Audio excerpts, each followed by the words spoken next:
a ver, ¿en qué momento pensaste esto no es verdad? ¿En qué momento, no sé, giraste quizás o qué te hizo ir hacia el cristianismo? Sí, bueno, mientras trabajaba en una mezquita como imán, sería como un párroco, prediqué una vez que Jesucristo no era Dios. Para mí, Dios era solo Alá, y creía que Alá nunca se casó, por tanto no tuvo hijos. Entonces, prediqué que Jesús no era Dios, y alguien de la asamblea me preguntó, ¿quién es Jesús? Quizás un musulmán, pero me preguntó quién era Jesús. Yo predicaba no es Dios, pero la pregunta es ¿quién es? Para enterarme bien de quién era, leí de nuevo el Corán entero, 114 capítulos, 6.666 palabras. Cuando lo leí, encontré el nombre del profeta Mahoma 4 veces, pero el nombre de Jesús lo encontré 25 veces. Eso ya me confundía. ¿Por qué da el Corán más referencia a Jesús que a Mahoma? Y la segunda cosa era que no veía el nombre de ninguna mujer en el Corán, ni el de la madre de Mahoma, ni su esposa ni hijas. No, ninguno. En el Corán el único nombre de mujer que sale es el de Mariam, la madre de Jesús. Y en el Santo Corán, el capítulo 3 se titula La familia de Mariam, y el capítulo 19 del Santo Corán se titula Mariam.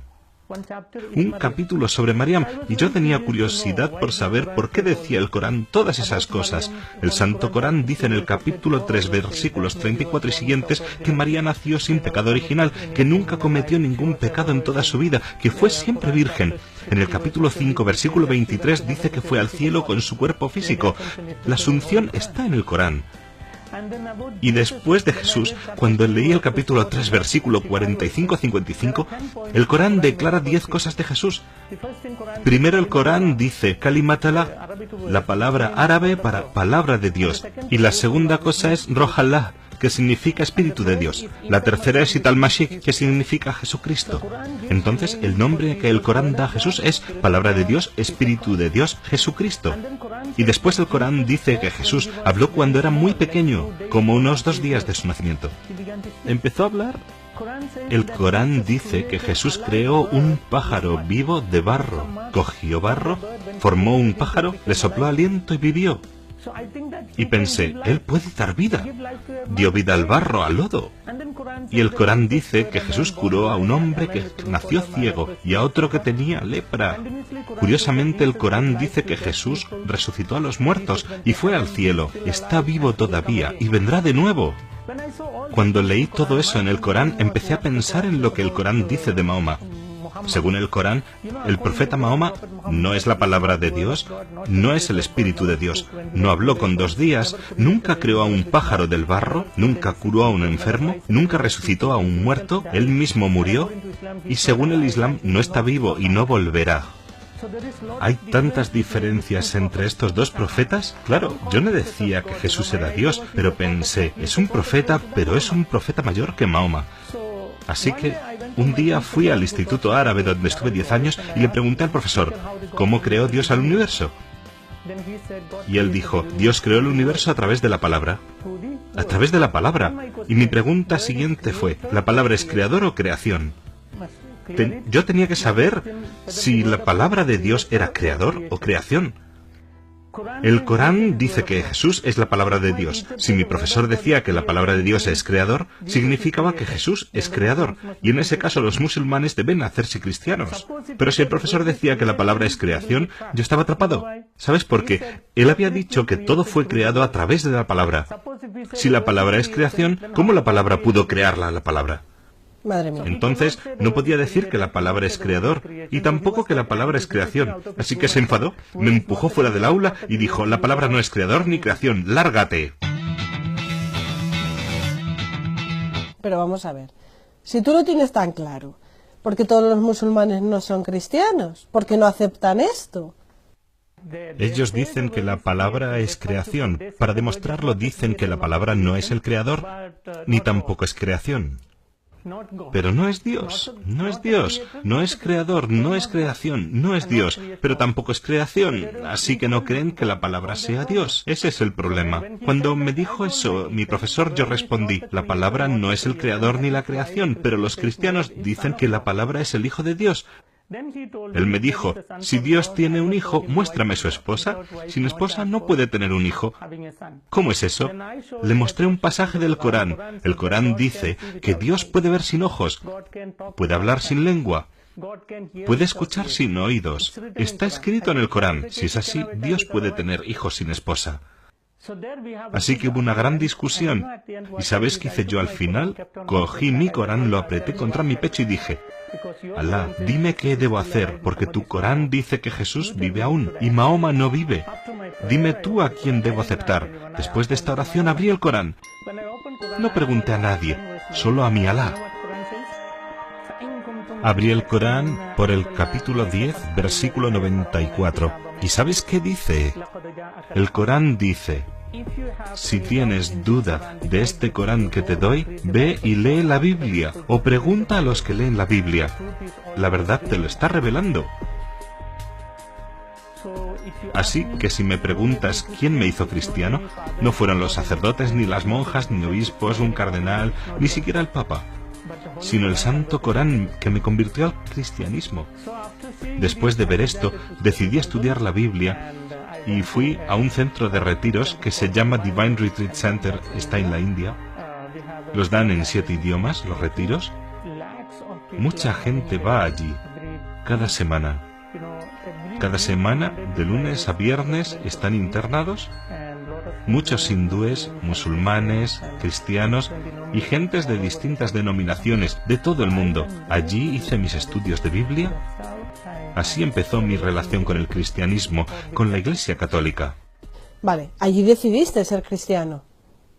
No fue al llegar inmediatamente, no.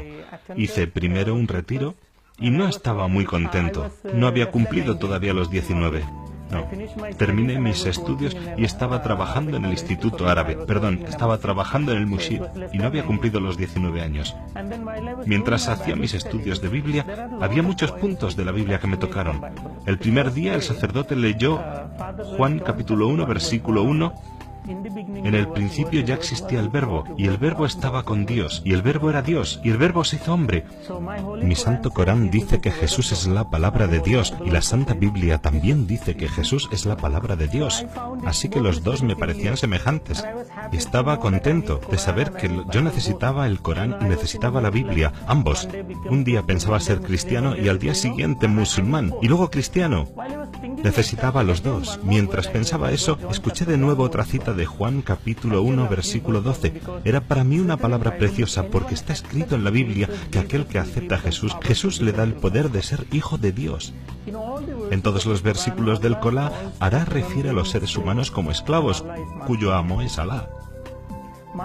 El amo no puede amar al esclavo y el esclavo no puede amar al amo. A mí no me gusta que alguien me llame esclavo. El Corán dice, tú eres mi esclavo.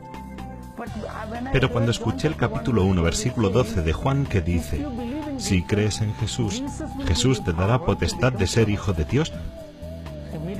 Yo necesito a Jesús porque yo quiero ser hijo de Dios. Y entonces empecé a llamar a Dios papá. Hasta ese momento no sabía que podía llamar a Dios papá. Jesús enseñó la oración en arameo, Abun dos mayo. Padre nuestro que estás en el cielo, le llamó Abun. En la lengua árabe, Abun quiere decir nuestro papá. Y si me preguntas, yo no puedo expresar la alegría que tengo cada vez que llamo a mi papá, cada vez que llamo a Dios papá, y cada vez que pienso que el creador del universo es mi papá. Me entra una alegría que no puedo expresar. Va más allá de... Es una experiencia que no puedo explicar. Solo lo puedes entender si lo experimentas. Me encanta llamar a mi Dios papá. Fue entonces que decidí aceptar a Jesús. ¿Entonces decidiste allí ser cristiano? ¿Y se lo contaste a tu familia? No. Me quedé en el centro de retiros como muchos otros. Y decidí hacerme cristiano entonces. Para entonces ya habían notado mi ausencia en casa. Mis padres pensaban que estaba en Masjid y la gente de Masjid pensaba que estaba en casa. Cuando se pusieron en contacto unos y otros entendieron que no estaban ni en Masjid ni en casa. Así que me buscaron por todas partes, pusieron un anuncio en varios periódicos y en la televisión y por fin me encontraron en un centro de retiros católico. Y cuando mi padre se presentó allí, la verdad que fue horrible. Me dio una paliza tremenda, me sangraba la nariz, Perdí el conocimiento y me llevó a casa. No sé cómo me llevó a casa porque estaba inconsciente, pero consiguió llevarme. Cuando recobré el conocimiento estaba en una habitación pequeña, sin ropa, estaba completamente desnudo y mis manos y mis pies estaban atados fuertemente con cadenas. Ni siquiera podía hablar porque me habían echado chile en polvo en la boca, en los ojos, en la nariz. Y en cada herida que encontraran en mi cuerpo también habían echado allí, para que me quemase. Tenían que pegarme de esa manera, porque está escrito en el Corán más de 18 veces. Hay que luchar contra los no creyentes. Y está escrito en algunos pasajes del Corán que hay que matar a todo aquel que rechaza el Islam. Mi padre estaba obedeciendo la ley. Quería hacer algo. Durante algunos días no me dieron ni agua ni comida. Estaba totalmente seco. Me lamía los labios, intentaba lamer algo de sangre para mojarme la garganta. Y vino mi hermano y vertió orina en mi boca. Me dijeron que ese era el castigo por creer en Cristo. Y después de tantos días sin comer ni beber, se me encogió el estómago y mi cuerpo Me quedé tan débil como un recién nacido. Finalmente perdí hasta la memoria. No podía pensar por falta de comida ni agua y seguía así como un muerto. No sé cuántos días estuve en esa habitación, pero más de 20. Un día vino mi padre, me quitó las cadenas mientras dormía. Me agarró del cuello muy fuerte para averiguar si estaba vivo.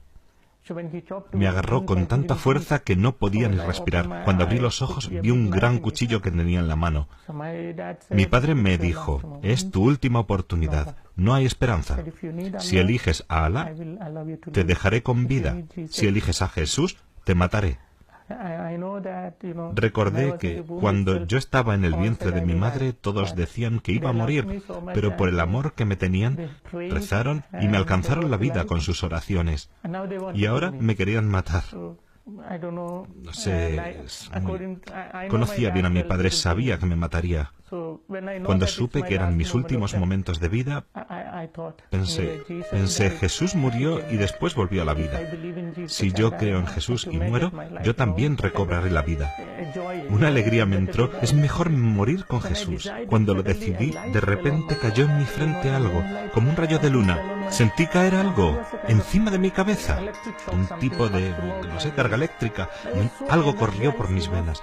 Me entró una energía, no sé de dónde, que fluyó por todo mi cuerpo y no me podía controlar por la cantidad de energía en mis huesos. Aparté la mano de mi padre y grité, ¡Jesús! En el momento que grité, mi padre se cayó al suelo. Cuando cayó al suelo con el cuchillo que llevaba en la mano, tenía una gran herida en su pecho. Y estaba sangrando. Salía espuma de su boca y gritaba. Todos los que se encontraban en la habitación estaban en shock. Mis hermanos y mi madre junto con mis hermanas no sabían qué estaba pasando. Pensaron que mi padre ya había muerto. Le sacaron de la habitación y le llevaron al hospital. Cuando le llevaron se olvidaron de cerrar la puerta con llave desde fuera. Me llenó una energía tal que no puedo explicar porque estaba muy débil. Llevaba más de 20 días sin comer. Me encontraba como un bebé recién nacido, pero con mucha energía. Salí de la habitación, cogí la ropa de mi padre y después salí corriendo a la parada de taxi para coger un taxi. Ya de camino, el taxista, que era cristiano, me compró algunos dulces, zumo y lo que hizo falta. Él conocía mi lucha y me llevó a Portai. Seguimos en contacto hasta hoy. Es muy amigo mío ese taxista. Fui a Portai y aquel día entendí que mi Jesús está vivo. Hasta ahora. Cuando le llamé en mi necesidad, me salvó. Eso quiere decir que Él está presente aquí mientras yo os hablo. Tengo la certeza de que Él está presente aquí. Así es mi vida. Sé que está presente en todo lugar porque ya han pasado 18 años desde mi conversión. Jamás pensé que los musulmanes me dejarían vivir 18 años. Incluso he predicado en Medio Oriente y los árabes han asistido y no ha pasado nada. Eso es prueba de que Jesús está vivo y me protege. Mario, ¿sigues amenazado de muerte? ¿Siguen intentando matarte? Sí, incluso después de esta experiencia han intentado matarme muchas veces. Y al final mis padres hicieron una ceremonia funeraria simulada. Es como una ceremonia de destierro, de rechazo. Me hicieron una estatua y enterraron en una tumba. Escribieron mi verdadera fecha de nacimiento, pero para la fecha de fallecimiento pusieron el día en que me hice cristiano, el día en que recibí el bautismo. Para ellos es la fecha en que morí y me enterraron. En mi propio pueblo natal tengo una tumba. Un amigo cristiano me mandó una foto de ella. Es por eso que sé que tengo una tumba. Y desde entonces no tengo contacto con mi familia. Ni siquiera con mis hermanas, a las que quiero mucho, ni con mi madre, a la que quiero de verdad, pero no hay esperanza. Humanamente hablando, no hay esperanza, pero Dios les puede tocar en un solo instante. Por eso estoy rezando, y aun si no aceptan el cristianismo, siempre digo a Jesús, por favor, llévales al cielo. Donde esté yo, allí les necesito. Y esa es mi oración siempre. ¿No tienes miedo de morir? No, en absoluto. Y no debes. Tener miedo a la muerte es una necedad. ¿Sabes por qué? Todos los que nacen algún día tendrán que morir. 100% seguro. Todos tienen que morir. Tú tendrás que morir. Todos. Tanto si temes a la muerte como si no, tienes que morir. Es un hecho. Y yo diría que es la única cosa que alcanzarás segura en esta tierra. Aún mientras hablo contigo, no tengo la certeza de que esta entrevista será emitida. Puede pasar cualquier cosa. No tengo la certeza de cenar esta noche. No estoy seguro. No estoy seguro de que volveré a la India. No estoy seguro. No tengo la certeza de que mis hijos estudiarán bien y sacarán su título. No estoy seguro. La única cosa de la que tengo certeza es de que voy a morir. Todo lo demás está en el aire. Haces lo que puedes. Algunas cosas te salen, otras no te salen. Pero está todo en el aire. No es seguro. La única cosa segura en esta tierra es la muerte. Así que nunca la temas. Tienes que estar convencido de que algún día vendrá. Entonces, lo que puedes hacer, ¿qué es? Puedes pensar así. Si crees en Mahoma y mueres, ¿sabes lo que te va a tocar? El profeta Mahoma murió, le enterraron y después no sabemos a dónde fue. Si yo creo en él y muero, no sé dónde iré. Gaudam Buddha, Mahagera, Guruda, Nakashin, Anil, Badit, Tabik, Raharik. Hay tantos dioses y diosas en mi país, en India. Todos han vivido, hecho historia y han muerto. La gente les enterró y no sabemos dónde fueron. Si creo en todos estos dioses y diosas, no sé cuál será mi futuro. Pero Cristo, que murió, volvió a la vida. Tengo esperanza de que si muero en Cristo, volveré. Por eso es mejor tener la certeza de la muerte y que debe ser con Cristo. Porque Jesús dijo muy claramente, yo voy a la casa de mi Padre, Juan capítulo 14, 3. Voy a la casa de mi Padre, y allí hay muchas moradas, y allí os prepararé un lugar, y volveré a vosotros. Por eso estoy contento de saber que a mi Jesús está preparando una gran morada allí, porque una vez que termine, volverá a llevarme con Él. Yo creo que es una suite muy grande, porque en los últimos 18 años muchos musulmanes han intentado matarme y no han podido. Una vez que esté lista, me vendrá a buscar. Solo entonces me podrán matar los musulmanes. Mientras tanto, nadie podrá conmigo. No temo a la muerte. Es un hecho. Lo único que pienso es qué pasará después de la muerte. Para tener la vida eterna necesitas a Jesús. Y no solo eso, necesitas a la Iglesia Católica. Y digo específicamente eso, porque creo que toda religión dice que el obstáculo entre Dios y el hombre es el pecado. En el Islam, por el pecado ofrecen animales. Por su pecado sacrifican animales. En el hinduismo, cada vida va a otra vida.